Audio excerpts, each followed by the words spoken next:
Salam alaikum, mesdames et messieurs. Vous avez sûrement constaté que rien n'arrive au hasard. Tout ce qui vous arrive est soit le résultat de vos actions passées ou une nouvelle opportunité qui s'est créée par des décisions que vous avez eu à prendre pour vous retrouver au moment où les choses se passent.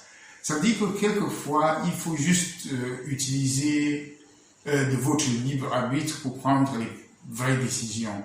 Chacun a le choix à un certain degré, parce que certes, nous sommes soumis à des conditions, parce que déjà, on ne choisit pas où on va naître, déjà, on ne choisit pas la couleur de sa peau, déjà, on ne choisit pas beaucoup de choses, mais en tant qu'être humain, notre pouvoir, ce qui nous différencie d'autres espèces, c'est la capacité de faire usage de notre libre arbitre.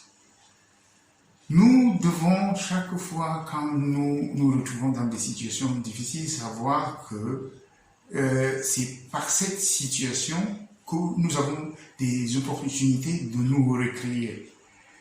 Dans UB Spiritual Motivation, nous parlons de l'islam parce que nous avons eu à étudier et comparer beaucoup d'autres religions et constater que chronologiquement, c'est l'islam qui est la dernière religion à avoir été révélée, des religions monothéistes.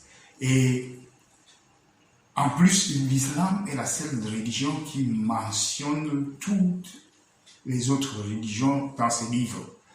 Si vous êtes chrétien, vous aurez sûrement constaté que dans la Bible, on parle beaucoup peut-être du commencement, de l'histoire du peuple juif et tout, mais de Jésus et de Jésus. Et à partir de Jésus, on fait analogie à l'humanité.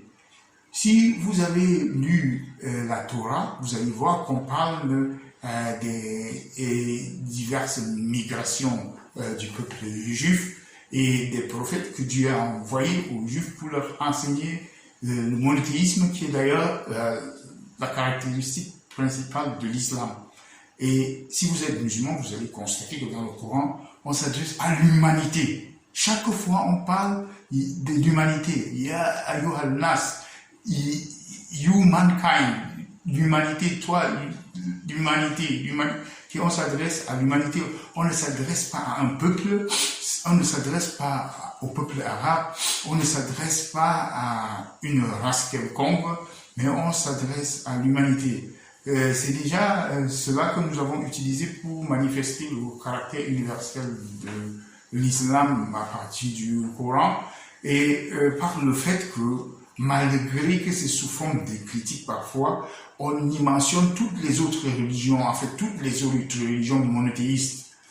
Donc, ce n'est pas vraiment un argument quand les gens disent que, en principe, on ne devait pas préférer une religion à d'autres, qu'on devait apprécier toutes les religions. À juste valeur, certes, toutes les religions ont été envoyées par des prophètes de Dieu, et c'est mentionné dans le Coran que à chaque peuple, Dieu a envoyé des messagers. Donc, dire que l'islam est supérieur à d'autres religions, c'est par rapport à la définition, parce que étymologiquement, l'islam, c'est la soumission à Dieu. Et la soumission à Dieu, ce n'est pas un principe d'un peuple quelconque, ce n'est pas un principe d'une race quelconque, mais c'est un principe de toute l'espèce humaine.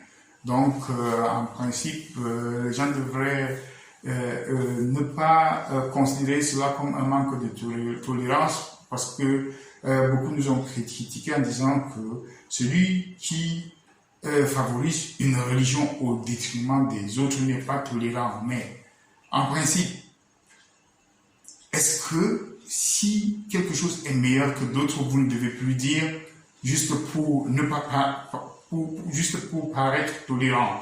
Si vous avez quelque chose, par exemple, considérons le cas de deux véhicules, si vous avez un véhicule qui est plus rapide que l'autre, vous n'allez pas dire que c'est la même chose, c'est pareil, parce que il faut être tolérant. Bon, c'est vrai que c'est un mauvais exemple avec les voitures, mais nous sommes en train de dire qu'il y a des possibilités d'établir des comparaisons entre les religions si ce n'est que chronologiquement ou bien par des critères choisis dans les enseignements, mais cela ne veut pas dire qu'on dénigre d'autres religions.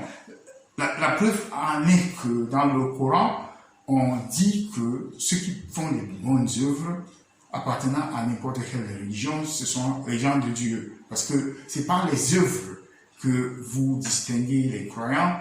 Ce n'est pas par la religion. Certes, la religion, c'est l'outil que le prophète a apporté pour favoriser la purification de l'être et favoriser la proximité à Dieu, parce qu'il y a des principes qu'il faut respecter. Et si vous n'avez pas des instruments qui vous donnent des directives pour mieux savoir comment appliquer ces principes, et d'ailleurs, tout d'abord les identifier, alors vous ne pouvez pas, avec beaucoup de succès, appliquer la loi divine. Donc, en principe, toutes les religions peuvent mener vers Dieu si ces religions respectent les principes du divin, qui sont d'ailleurs les principes de base de l'éthique, mais toutes les religions qui vous contraignent à désobéir le Créateur et ses créatures et la création, c'est pas une religion qui mène à Dieu, même si cette religion vous permet de résoudre beaucoup de vos problèmes mondains. Ce ne sont pas des religions qui mènent à Dieu. Donc, ce n'est pas parce qu'il faut être tolérant qu'il faudra accepter un chemin qui mène vers la perdition, mais la tolérance devrait plutôt se manifester au niveau de la reconnaissance des critères identiques dans toutes les grandes religions monothéistes.